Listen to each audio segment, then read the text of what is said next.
Heavy rainfall caused record flooding in Oklahoma, and yet weeks later, some surrounding lakes are still far above their average water levels, covering campgrounds and boat ramps.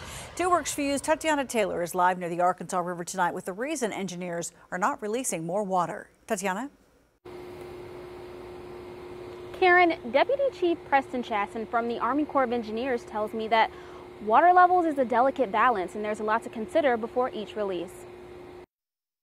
And Kansas received the most rain in any May since they've been keeping records in the past 125 years. So as you might imagine, all of our reservoirs were significantly full in the flood storage area. Deputy Chief Chasson says most rivers and lakes flow into each other. He says it's important to not release too much water from one lake because it could negatively impact the downstream lakes. We have a limited amount of capacity downstream, so we have a responsibility to lower those reservoirs equally across the system without overwhelming the downstream channel. Chastain tells me some lakes have the capacity to hold more than others. So when they release a lot of water from larger lakes, smaller lakes and rivers can still be high. But he says as long as they stay around the 50% flood storage range, they both balance out at a larger scale. At 50% flood storage, the feet will be very different. It may be 19 feet at one reservoir and it may be 8 feet at another reservoir, but they're both at 50%.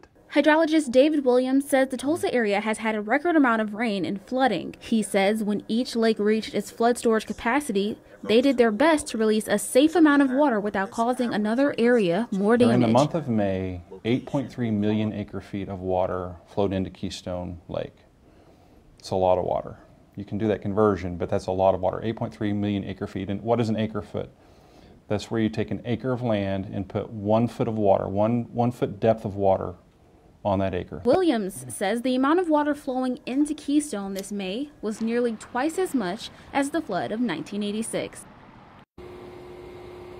Although some lakes are still higher than average, Williams says with no rainfall, everything should be back to normal by next month. Reporting live in Tulsa, Tatiana Taylor, 2 Works for You.